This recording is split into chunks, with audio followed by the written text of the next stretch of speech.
Hey, Phil. So first of all, I just want to thank you for taking the time to chat with me. I've been a fan for a while, ever since you were in Machine Head. They were one of the first metal bands that I got into when I was like 12, 13. And it's cool to be talking to you now. Yeah, hold on just a second. Yeah, sure. Close the door.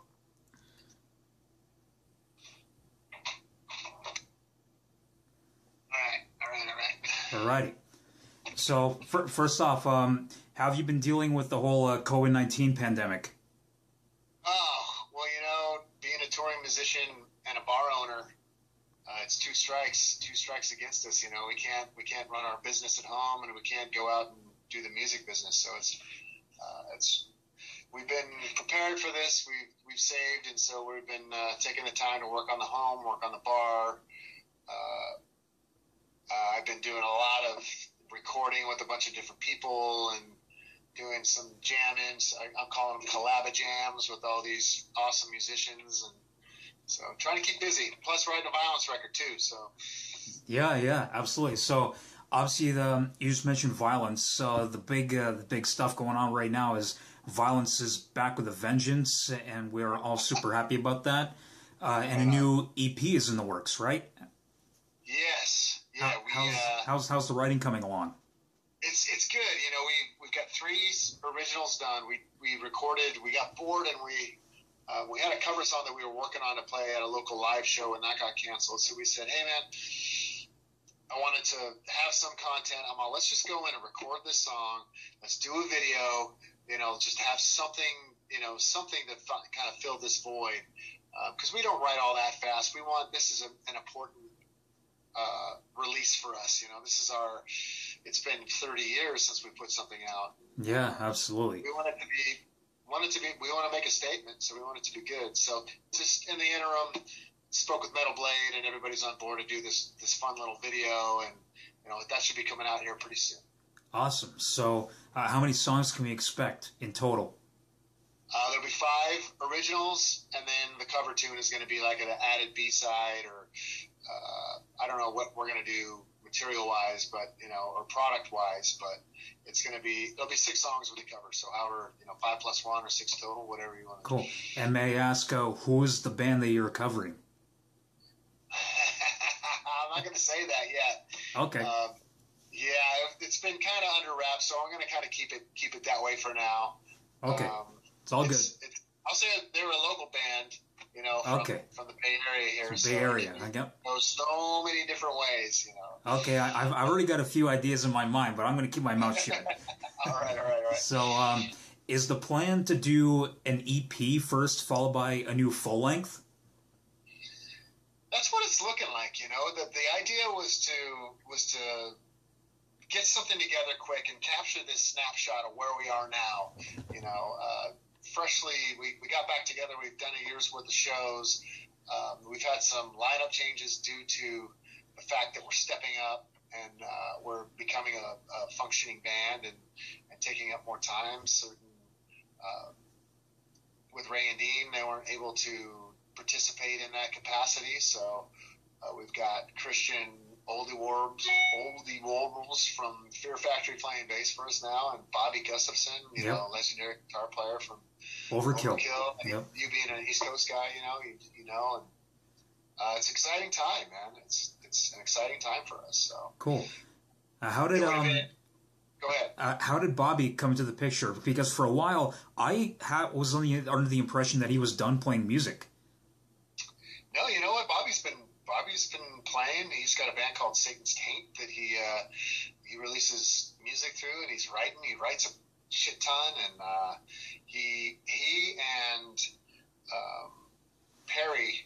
Actually, when Perry quit Vio-lence back in the early '90s, he had quit to join a band with Bobby Gustafson and Billy Milano, and they were going to do a band. So they've been buddies ever since, and they've been wanting to get together and do something. And so Perry had him, right in mind to come in and said he's ready to go. Actually had him learning songs, way before I knew he had him learning songs. And, nice. Just ready to step in, and he did, man. Bobby's pro. He's a great guitar player. He's a great dude. So excited to have him on board, and and he hasn't. screw what kind of like ministry and fucking what do you call that? Fuck, I can't even think of what that's called. But like a band like Ministry, what the fuck do you call that? That type of music with lots of samples. But anyway, industrial. Fuck. There you so go. Old. It's okay. It's okay. But he played with them for a bit, and it's kind of been out of the limelight for a minute. And this is a great. We get a lot of people telling us, "Oh, you should have got blah blah blah from Bay Area guy," and we're like, we didn't want a Bay Area guy. We wanted to be a little different, and Bobby and Perry were such good friends, and we wanted to keep that connection and have this cool, East Coast thrash legend, join this West Coast band that we thought it was a cool combo. Awesome, yeah. Bobby, killer player. He played some great riffs on those early Overkill records. So glad that he's with you guys now. So looking forward. Staying on the topic of the EP, who's producing, or are you self-producing? We are at the moment we're demoing, so we're doing some pre-production. Christian is very serviceable at the Pro Tools level. He's really good. So he's been doing a lot of work, man, coming up and driving up to Northern California, not sleeping, turning around, going back, and working real hard. And he actually produced the single that we're doing with the video. I don't know if he mixed it. I think that he might have mixed it. I think that he reached out to some. We're all just kind of reaching on our resources and pulling. Yep. We are going to record with Juan Ortiaga at Trident Studios, and we're going to do vocals and drums there.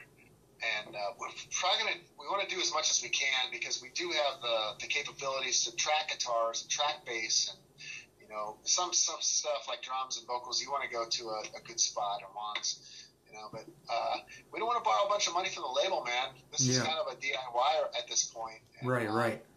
We want to keep it kind of that we want it to be raw. We want it knuckles to the earth. We want it to be. We're all blue collar guys, and we want that to kind of translate in the production.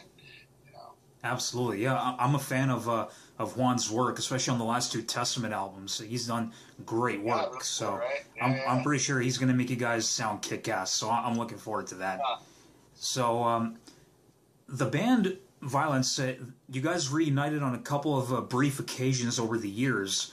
But while you were in Machine Head, did you ever hope to bring Vio-lence back at some point? I thought that the Vio-lence thing was pretty much dead. You see, we were doing a Vio-lence reunion, and then the thing happened with Machine Head, and I joined.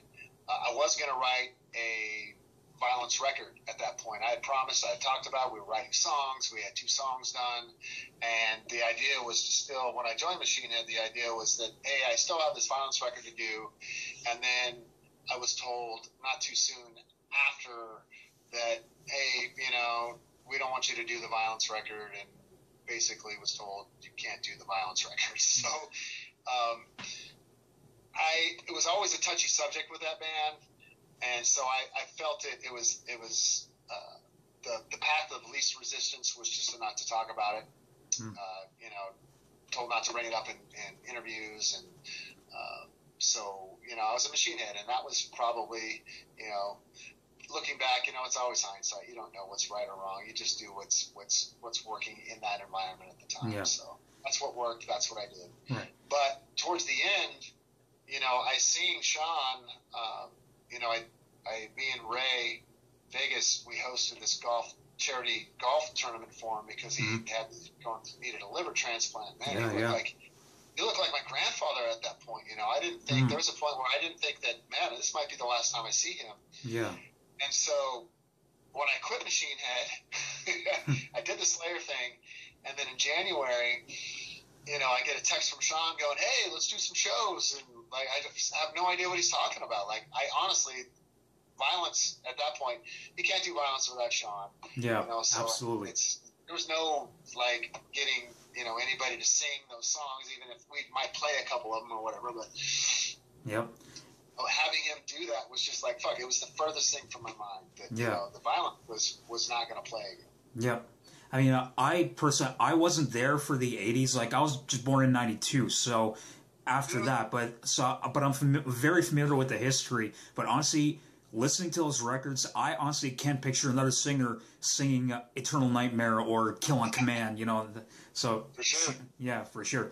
So, and you mentioned the Slayer thing. I have a couple of fan questions right now. That's okay? Yeah. So this one comes from my bandmate. His name is Lionel. Touching on the Slayer thing, you actually got to be part of the final Slayer tour, filling in for Gary due to his father passing. Talk about that experience and how you got the call to fill in, and how long did you have to learn the set? So I quit Machine Head in September of 2018. Yeah.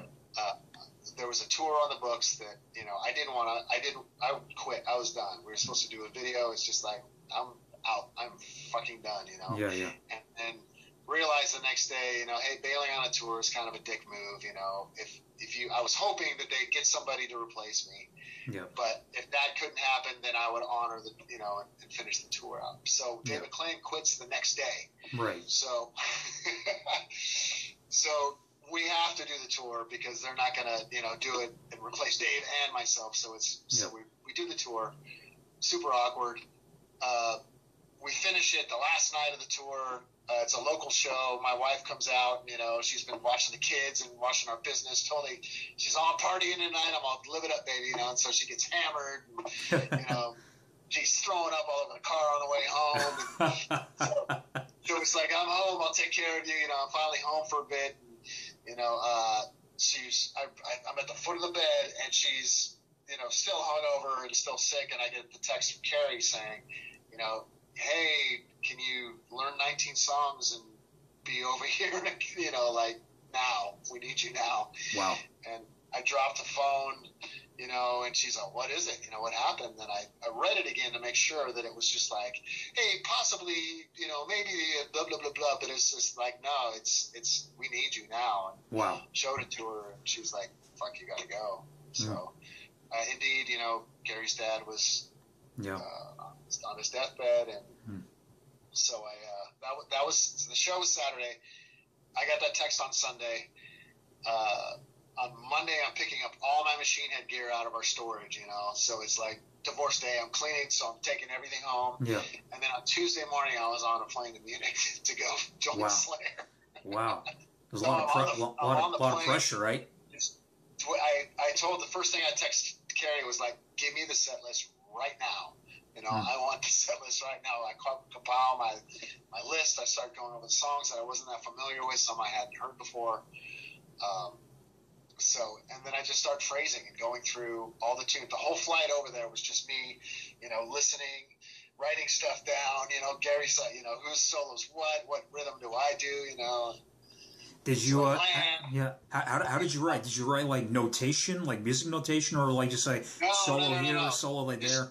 Structures. So I went song by song. Okay. And because their counts are crazy, you know, they're 3 and 7. They're not like 4, 4, 8, 4, you know. It's 3, 7, and then take one note. So I'm structuring out the parts and what parts are mine. Yep. Solos, and so with the hope that when I get there, I can get on YouTube and start looking at current stuff and what Gary's playing on these currently, and, you know, learning songs on guitartabs.com and how does this person do it? Oh, this is obviously wrong. So, you know, right. And so my guitars don't show up, you know, so I'm losing. So I have to borrow one of Carrie's guitars is in drop B. It's only one song is in drop B. It's Payback. So I can Payback. And then I'm transcribing everything else from E flat on a drop B guitar. And it was just so funny, you know, 19 songs and just all these, like, I can't, you know, Colin Scott Ian and Johnny Rock and Roll from Anthrax and the Lamb of God guys, and, you know, does anybody have a guitar I can borrow? No, they're all on the truck. Oh, man. So awesome. It was cool. Awesome. So, one other fan question from my friend Mitch. Does bpmd plan to tour or do any shows once it becomes safe again to do so?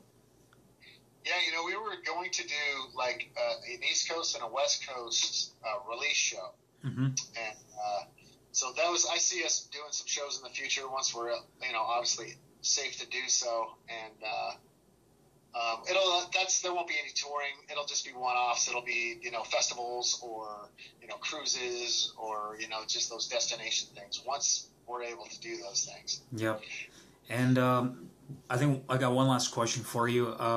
Staying on the touring thing, once touring becomes a thing, can we expect to see Vio-lence appear in Toronto or anywhere in Canada?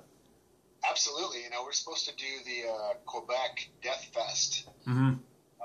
I don't know if that got announced or not, but so I think we're going to be on that for next year. Oh yeah. I heard about that. Yeah. So look for we're coming, man. We're gonna hit all the spots. Awesome, because I got a bunch of friends that I was telling them I was going to be interviewing you, and a lot of them were saying, like, ask Phil if Vio-lence is ever going to come up here, so I had to make them happy. Yes. Quebec Death Fest, we're coming. Alrighty. I think I might just have to make a trip over there. So. Yeah, how far is that? Well, Quebec City is a lot farther from Toronto. Like, Montreal is like about 6 hours, so maybe 7, 8, around there. I got you. So I'll see what I can do, but if I can't come, hopefully you guys will come here at some point. In Toronto. Yeah, I love Toronto. Sure. I'm pretty sure you know Noel Peters. I don't know. He's a promoter up here that brings all the metal shows. I think. Okay. I think he may have done a couple of shows for Machine Head, like hosted them. He brings like all the metal shows that. That Live Nation doesn't. I can maybe talk. We play the Opera House, but there's another one that's right on the water there. Yeah, the Docks or Sound Academy. Yeah, Sound Academy, cool place. Yeah, so he books shows at those venues all the time. So awesome. A lot of us can talk to him and see if he can bring you guys out, because he won Best Concert Promoter in Now Magazine up here 3 times in a row. Oh, sweet, awesome. That's great, man. Yeah, he's got. We'd love to come out, man. Yeah, for sure. He's got so many connections, so it should work out. All right, Phil. So that's all I got for you. I just want to say thank you so much for your time. Glad we were able to make this work after yesterday's little mishap.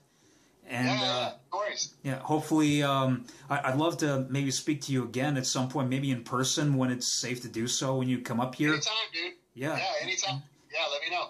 Okay. All right, take it easy. We'll see you soon.